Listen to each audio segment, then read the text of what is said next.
కోన వెంకట్ గారిని మాట్లాడాల్సిందిగా కోరుకుంటున్నాము.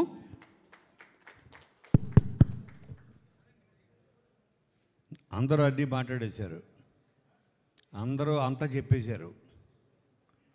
నేను ఈ థ్యాంక్స్ మీట్ చెప్పాల్సింది పెట్టింది నేను థ్యాంక్స్ చెప్దామని. అందరూ నాకు థ్యాంక్స్ చెప్తున్నారు. ఏదో నా కోసం నేను thank you meet thank you Kona గారు, థ్యాంక్ యూ కోన గారు, థ్యాంక్ యూ కోన గారు. ఏమంటే థ్యాంక్ యూ మీట్ నా కోసం పెట్టుకున్నాను, ఇది కాదు కదా. థ్యాంక్ యూ మీట్ పెట్టింది ఈ సక్సెస్కి కారణమైన వాళ్ళందరూ థ్యాంక్స్ చెప్దామని. నాకు థ్యాంక్స్ చెప్పమని కాదు, తప్పుగా అర్థం చేస్తున్నారు మీరందరూ. బట్ స్టిల్ మీ థ్యాంక్స్ని నేను మనస్ఫూర్తిగా స్వీకరిస్తాను. నేను థ్యాంక్స్ చెప్పాల్సి కదా ఫస్ట్ ఎవరు అక్కడ అరుస్తుంది అక్కడ, ఏ రవి ఆపండి. నేను ఫస్ట్ థ్యాంక్స్ చెప్పాల్సింది ఎవరో తెలుసా? ఒక అమ్మాయికి 2 చేతులు లేవు, 2 కాళ్ళు లేవు. ఒక చిన్న బండి మీద, తోపుడు బండి మీద చెన్నై బీచ్లో తను బెలూన్లు అమ్ముకుంటుంది, heart shape balloons. Okay, heart shape balloons అమ్ముకుంటూ ఆ అమ్మాయి అన్నా వాంకో అన్న తీసుకోండి అని చిరునవ్వుతోటి ఆ అమ్మాయి బీచ్ మొత్తం తిరుగుతూ, మద్రాసు చెన్నై బీచ్లో తిరుగుతూ హార్ట్ షేప్ బెలూన్స్, ఆ అమ్మాయి తమ్ముడు అనుకుంటా ఆ బండి తోస్తున్నాడు. ఓకే, ఆ అమ్మాయికి 2 చేతులు లేవు, 2 కాళ్ళు లేవు. ఫస్ట్ ఆ అమ్మాయికి నేను థ్యాంక్స్ చెప్తున్నా. దానికి కారణం తెలుసా? అదే బీచ్లో, ఇది 97లో జరిగింది. అదే బీచ్లో నేను సూసైడ్ చేసుకుందామని వెళ్ళాను. నా చేతి నిండా ఒక 50 ట్యాబ్లెట్లు ఉన్నాయి, 50 నిద్ర మాత్రలు. అవి తీసుకొని నా దగ్గర మిగిలిన చివరి డబ్బుతోటి ఒక వాటర్ బాటిల్ కొనుక్కొని 50 ట్యాబ్లెట్స్ తాగి చచ్చిపోదామని వెళ్ళాను. ఆ అమ్మాయిని చూసిన తర్వాత నాకు మళ్ళీ జీవితం మీద ఆశ వచ్చింది. అటువంటి అమ్మాయి చేతులు కాళ్ళు లేదు, రేపేంటో తెలియదు, ఈ బెలూన్స్ అమ్ముకుంటే తప్ప ఈ రాత్రి గడవదు. అటువంటి అమ్మాయి అంత ఆనందంగా బతికితే నేనెందుకు చావాలనుకున్నా. నా ఫస్ట్ ఫెయిల్యూర్ తర్వాత ఇది. ఆ రోజు నేను కనుక ఆ అమ్మాయి నాకు కనిపించి ఉండకపోతే, నేను చూసి ఉండకపోతే ఈరోజు కోన వెంకట్ లేడు, ఇన్ని సినిమాలు లేవు, ఆ తర్వాతే నేను ఒక రైటర్గా మారా. ఆ తర్వాతే ఒక అమ్మాన తమ్ముడమ్మ రాశా, వెంకీ రాశా, ధీ రాశా, రెడ్డి రాశా, దూకుడు రాశా, ఎన్నో రాశా, అదృశ్య రాశా. ఇన్ని సినిమాలకు కారణం ఆ అమ్మాయి కోసం. తర్వాత నేను సక్సెస్ అయిన తర్వాత ఆ బీచ్లో ఎదుక్కుంటూ వెళ్ళా. ఎన్నోసారి వెళ్ళినప్పుడల్లా నేను బీచ్కి వెళ్ళేవాడిని. ఏంటి, ఆ అమ్మాయి నా దృష్టిలో దేవత, నా ప్రాణం కాపాడిన దేవత. ఆ అమ్మాయి కోసం ఎత్తుక్కుంటూ వెళ్ళా. నాకు ఎప్పుడు కనపడలేదు. నేను కొన్ని స్టోరీస్ వినేవాడిని.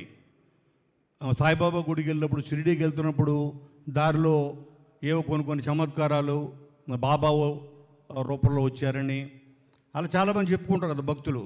అలాగా నన్ను కాపాడడం కోసం నీవు ఒక కారణ జన్ముడురా, నీకు అప్పుడు టైం అయిపోలేదు ఈ భూమి మీద, నువ్వు చాలా చెయ్యాలి, నువ్వు చాలామంది నీకోసం ఎదురు చూస్తున్నారు, నువ్వు వాళ్ళకి అవకాశం ఇవ్వాలి, వాళ్ళ టాలెంట్ని నువ్వు గుర్తించాలి అని ఆ అమ్మాయిని పంపించాడేమో అనుకున్నా. మళ్ళీ నేను బ్యాక్ వచ్చా. నేను ఇచ్చిన ఆ తర్వాత ఎంతోమంది గొప్ప దర్శకుల్ని, ఈరోజు గొప్ప దర్శకులు, ఎంతోమంది మంచి దర్శకుల్ని నేను పరిచయం చేసే అవకాశం దొరికింది. వాళ్ళు కూడా ఉండేవాళ్ళు కాదేమో. ఒక శివ నిర్మాణ అవ్వచ్చు, ఎంతోమంది ఫస్ట్ ఫిలిమ్స్కి ఓ బాబీ కొల్లి అవ్వచ్చు, హరీష్ శంకర్ అవ్వచ్చు, ఎంతోమంది, ఈరోజు సతీష్ జవ్వాజీ. సో ఆ రోజు నేను ముందుగా ఆ అమ్మాయికి థ్యాంక్స్ చెప్దాం అనుకుంటున్నాను. ఆ అమ్మాయి ఈ రోజుకి నాకు కనపడలేదు. అయితే సినిమా అన్నది ఇప్పుడు వీళ్ళందరూ చూస్తున్నారు కదా, వీళ్ళందరి నేను ఒకళ్ళని ఇవాళ సక్సెస్ మీట్ పెట్టడానికి కారణం ఏంటంటే, నేను కళ్ళతోటి మేమందరం, నేను వీళ్ళని ఎందుకు తీసుకెళ్ళానంటే ప్రతి థియేటర్కి తీసుకెళ్ళా. 2 రాష్ట్రాల్లో ఆల్మోస్ట్ అన్ని ఊళ్ళు తిప్పాం. ఎందుకంటే నా కంటెంట్ మీద ఉన్న ఒక నమ్మకం, ఆ నమ్మకమే విజయం. అది మీరు కూడా చూడండి. వీళ్ళ కళ్ళతో చూశారు. వీళ్ళందరూ ఇందులో పనిచేసిన వాళ్ళందరినీ తీసుకెళ్ళా, మ్యాక్సిమం అందరినీ తీసుకెళ్ళా, సతీష్ని అందరిని తీసుకెళ్ళా. మీరు డిప్రెస్ అవ్వద్దు, okay? Depression is the biggest disease, okay? మనల్ని 10 మంది చప్పట్లు కొడితే ఒక్కడు ఉంటాడు, ఎవడో ఒకడు బ్యాక్ లాగేవాడు. మీరు వాడిని పట్టించుకోవద్దు. ఆ 9 మందిని చూడండి, ఆ 9 మంది ఎంత వాళ్ళ కళ్ళల్లో ఆనందం చూడండి. సో వాళ్ళ కోసం మన సినిమా చేసాము అన్న ఆనందంతో. ఎందుకంటే సినిమాకి చాలా, ఒక సినిమా అంటే దానికి చాలా శత్రువులు ఉంటాయి. మొన్న చెప్తున్నారు, సార్ రేపు సినిమా రిలీజ్ అవుతుంది మీది, గల్ఫ్లో యుద్ధం జరుగుతుంది కదా, డీజిల్ అయిపోయిందని అందరూ డీజిల్ అయిపోతుందని బంకుల దగ్గరికి వెళ్ళిపోయారు, అందుకని థియేటర్ రావట్లేదేమో. ఓహో, గల్ఫ్లో అమెరికాను ఇరాను కొట్టుకుంటే మనకేంటారా బ్యాండ్ మేళకు సంబంధం? బ్యాండ్ మేళం కూడా ఎఫెక్ట్ అవుతుంది.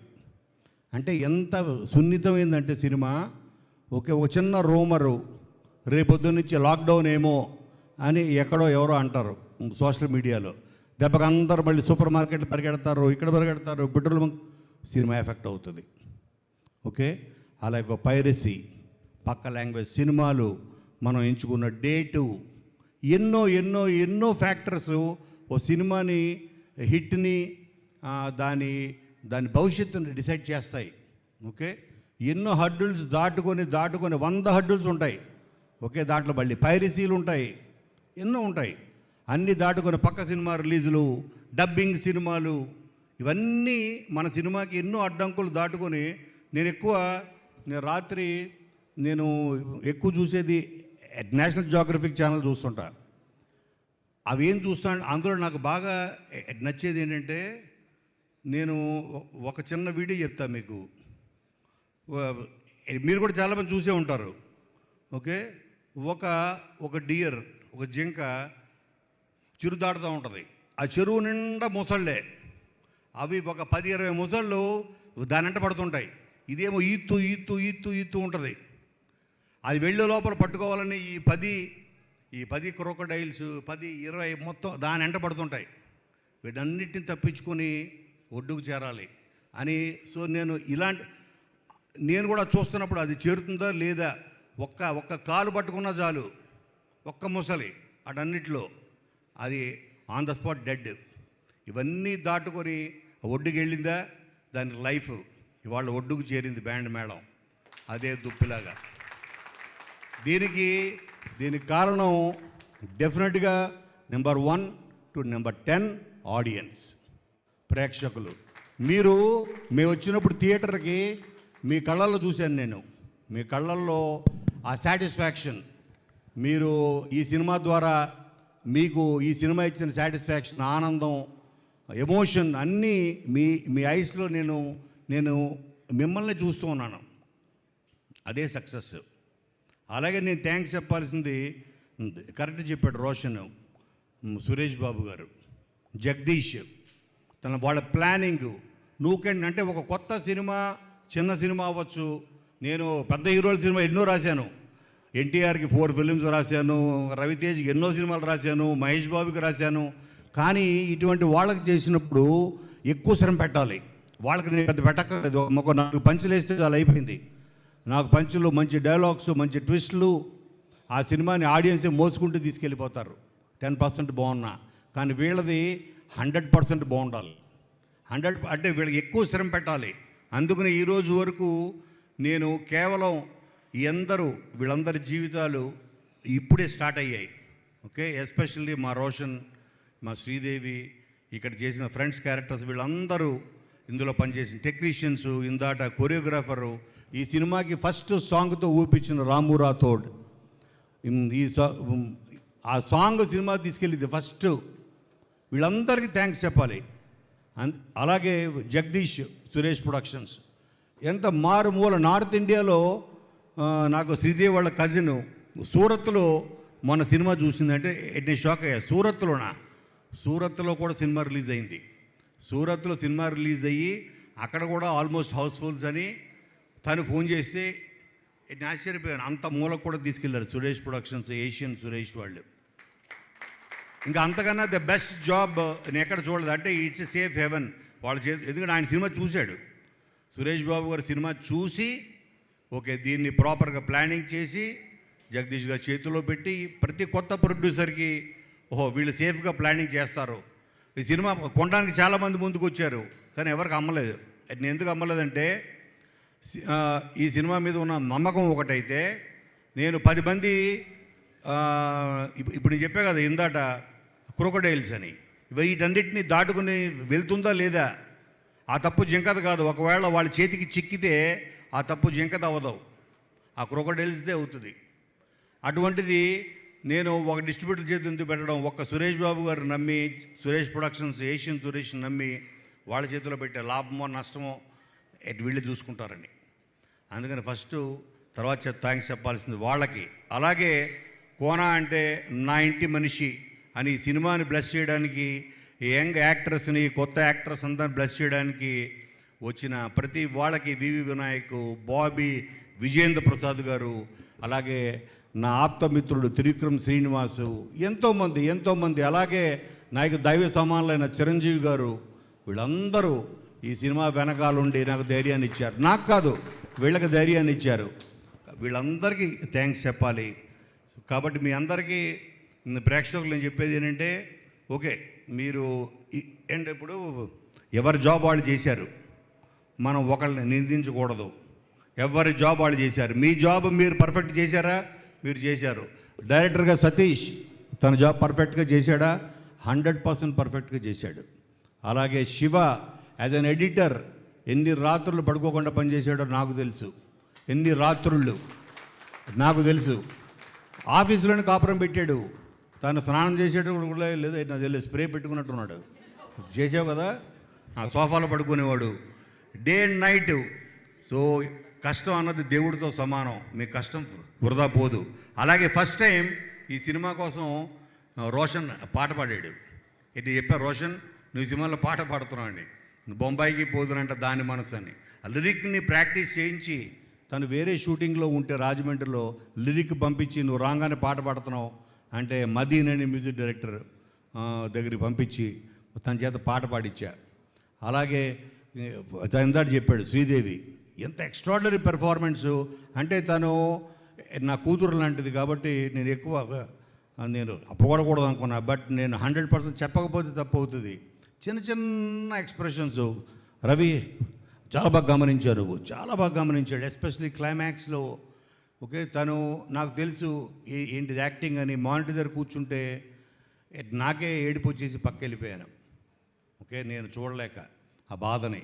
ఈ సినిమాని తెలుసు, జరుగుతున్న షూటింగ్ అని తెలుసు, కానీ అవన్నీ అసలు యాక్టింగ్ అంటే ఏంటి చెప్పిన ఒక్క మాటలో, acting is about not acting. Act చేయకపోవడం యాక్టింగ్, చేయకపోవడం. మీరందరూ యాక్ట్ చేయలేదు, జీవించారు.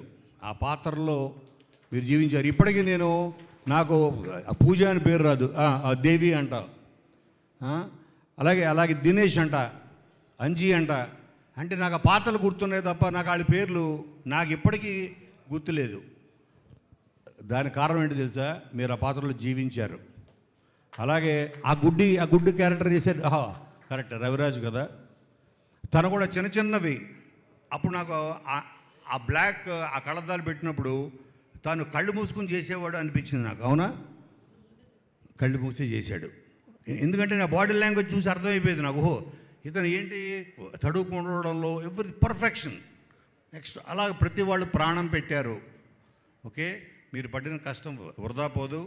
మిమ్మల్ని కోన వెంకట గుర్తించాడు, మిమ్మల్ని పరిచయం చేశాడు. మిమ్మల్ని రేపొద్దున ఇండస్ట్రీ గుర్తిస్తుంది, 100 మంది డైరెక్టర్లు గుర్తిస్తారు, మీకోసం క్యారెక్టర్లు రాస్తారు. ఓకే, మిమ్మల్ని ఈసారి మీకు ఆడిషన్తో పని లేదు. నువ్వే సినిమా చేసావంటే బ్యాండ్ మేళం అని చెప్పండి చాలు, అదే మీ ఆడిషన్, అదే మీ విజిటింగ్ కార్డ్. అది చాలు మీ విజిటింగ్. బ్యాండ్ మేళంలో నేను పలానా దేవి అని చెప్పు చాలు నువ్వు, అదే మీ విజిటింగ్ కార్డ్. నా కాన్ఫిడెన్స్ ఎంతంటే నిన్న రాత్రి ఐ టేకిన్ ఎ డెసిషన్. ఇండియాలో నాకు తెలిసి ఎవడు చేసి ఉండడు. నిన్న రాత్రి డెసిషన్ తీసుకుని ఒక టైటిల్ రిజిస్టర్ చేసి మళ్ళీ ఒక మరాఠీలో మళ్ళీ ఒక 5-6 డేస్ దీన్ని మళ్ళీ షూట్ చేయాలని సాయి కుమార్ గారితో మాట్లాడి, అలాగే రోషన్ శ్రీదేవితో కూడా మాట్లాడి మళ్ళీ దీనికి ఒక 5-6 డేస్ షూట్ చేసి October 16th మేము మళ్ళీ మరాఠీలో ఈ సినిమాని రిలీజ్ చేయబోతున్నాం. It is going to be Marathi version. అంటే ప్రాబ్లీ ఇప్పుడు తీసిన సినిమాని యాస్టీజ్గా డబ్ చేసి ఉండదు. It will be new version, a new take of band Melam in Marathi. Okay, I gone crazy అని అది కూడా ఆ టైటిల్ కూడా ఆయన ఇచ్చిన ఆయన గొప్ప డైరెక్టర్ వాళ్ళందరి పేర్లు నేను తర్వాత రివీల్ చేస్తాను. Still there is lot of time. So కాబట్టి మీరందరూ ఇక్కడ మీరు ఎవరిని నిందించొద్దు. మీ పని మీరు పర్ఫెక్ట్గా చేశారు. మీ అందరికన్నా మించి పర్ఫెక్ట్గా వాళ్ళ పని వాళ్ళు పర్ఫెక్ట్ చేశారనుకోండి. మీ అందరికన్నా the best job, perfect job చేసింది ఎవరో తెలుసా? ఆడియన్స్. మీ జాబ్ మీరు చేశారు. మీరు పర్ఫెక్ట్ జాబ్ చేశారు. అందుకే ఈరోజు ఈ థ్యాంక్ యూ మీట్ ఇది నా కోసం కాదు, ఓకే, మీకోసం. నాకు థ్యాంక్స్ చెప్పారు వీళ్ళందరూ కాదు, మీకు థ్యాంక్స్ చెప్పడం కోసం. 100% ఇది ఇప్పుడే స్టార్ట్ అయింది. 4 డేస్లో బ్రేక్ ఈవెన్ అంటే చాలామంది ఎగతాళి చేశారు. ఇదేంటి 4 డేస్లో అయిపోయింది, ఆ నెంబర్లు వేసేసుకున్నారండి. ఓకే, సో నెంబర్లు వేసేసుకుంటే నేను మరి వీళ్ళ కళ్ళల్లో ఆనందం ప్రేక్షకుల్లో చూసింది, ఆ ప్రేక్షకులు అన్ని థియేటర్లో నేనే కొనేసి నింపేశాను నాకు అంటారేమో రేపు పొద్దున. ఓకే, అంటే నాకు సినిమా తీసిన బడ్జెట్ కన్నా ఎక్కువైపోద్ది నాకు. సో కాబట్టి వీళ్ళందరినీ బ్లెస్ చేయండి. I'm really proud. నేను ఇన్ని సినిమాలు తీశాను, గీతాంజలి అనే సినిమా తీశాను యాజ్ ఎ ప్రొడ్యూసర్గా. ఒక నీవెవరు అవ్వచ్చు, ఒక గల్లీ రౌడీ అవ్వచ్చు, ఒక నిన్ను కూర అవ్వచ్చు. బట్ ఐఎమ్ ప్రౌడ్లీ సేయింగ్ నా లిస్ట్లో, ఓకే, టాప్ 3లో ఉండే cinema band Melam. Okay, Roshan, Siri, మీరు నేను ఎన్నోసార్లు చెప్పాను, మళ్ళీ చెప్తున్నాను. You people are going to rule this industry one day. Rule, no doubt. Okay, దానికి కారణం ఏంటంటే మీ డెడికేషన్. మీరు అన్నారు కదా డే అండ్ నైట్ నిద్ర లేకుండా నాతో పాటు సమానంగా మీరు తిరిగారు. ఓకే, మీకు ఒక హాస్టల్ వార్డెన్ లాగా, ఓ టీచర్ లాగా, ఓకే, ఒక ఫాదర్ లాగా బెత్తం పట్టుకుని నేను ఓన్లీ చేతిలో బెత్తం పట్టుకునే పని మాత్రమే చేశాను. But thanks a lot Satish. నువ్వేమీ అధైర్యపడద్దు. ఈ సినిమా సక్సెస్ స్పీక్స్ అంటారు కదా, దాని మించింది ఏది లేదు. ఓకే, మీ అందరికీ మరొక్కసారి థ్యాంక్ యూ ఎవ్రీబడి. ఈ ఫంక్షన్కి వచ్చిన ప్రతి వాళ్ళకి ఏది ఫ్రమ్ ద బిగినింగ్ మన వ్యాలంటైన్స్ డే గ్లిమ్స్ నుంచి వచ్చిన ప్రతి గెస్ట్కి, ఓకే, అందరికి చివరిసారిగా మరొక్కసారి థ్యాంక్స్ చెప్తూ ఐ థింక్ మన జర్నీ ఎండ్స్ ఇయర్. ఇక్కడ ఉన్న వాళ్ళందరిది మనందరి జర్నీ ఎండ్స్ ఇయర్. ఈరోజు మళ్ళీ maybe will meet with another film. Of course ఈ మరాఠీ కోసం మళ్ళీ మేము షూట్ చేయబోతున్నాం. మళ్ళీ కలుస్తాం, మళ్ళీ ఫంక్షన్స్ ఉంటాయి, మళ్ళీ తిప్పుతాం మిమ్మల్ని. తిప్పుతూనే తిప్పుకుంటున్నాం అని ఆయన అనే ముహూర్తం రాశాడు కానీ చంద్రబోసు. సో మిమ్మల్ని తిప్పుతూనే ఉంటాను. ఇండియా మొత్తం, అక్కడైపోతే మలయాళం, అక్కడైపోతే తమిళ్, అన్ని చోట్ల మిమ్మల్ని తిప్పుతూనే ఉంటా. ఓకే, వీలైతే నీ లోపల రాము మరాఠీలో కూడా నువ్వు నేర్చుకో. మరాఠీలో కూడా పాడుతూ వచ్చా, చూసావా? మరాఠీలో కూడా రాము రాతోడే పాడతాడు తిప్పుకుంటున్న సాంగ్. సో అందరికీ మళ్ళీ మరొకసారి థ్యాంక్స్ అలాట్. వీళ్ళందరి మొహాల్లో చిరునవ్వు నింపినందుకు, ఓకే, వీళ్ళందరికీ కాన్ఫిడెన్స్ ఇచ్చి ప్రేక్షకులు వీళ్ళ ఫేస్లో స్మైల్స్ కారణం మీరు. ఆ స్మైల్స్ని ఎవ్వరూ దాన్ని చెరిపేయలేరు. Keep you smiles guys. మనం మీకు లైఫ్లో ఇంకా చాలా ఉంటుంది ముందు, ఎన్నో ఫేస్ చేయాలి. Don't get depressed by one couple of ఇది అస్సలు పట్టించుకోవద్దు. Success is much bigger. వీటన్నిటికన్నా ఆ సక్సెస్ మీ చేతిలో ఉంది. మీరు లైఫ్లో మరింత ముందుకెళ్ళాలని మనస్ఫూర్తిగా నేను మిమ్మల్ని కోరుకుంటూ ప్రేక్షకులకు మరొకసారి ధన్యవాదాలు. థ్యాంక్ యూ కొన వెంకట గారు. Thank you so much. KFC ద్వారా ఇలానే మీరు కొత్త టాలెంట్ని లాంచ్ చేస్తూ కొత్త సినిమాల్ని అందిస్తూ కొత్త సక్సెస్ని అందుకోవాలని మనస్ఫూర్తిగా కోరుకుంటున్నాము. And thank you so much. Enjoy.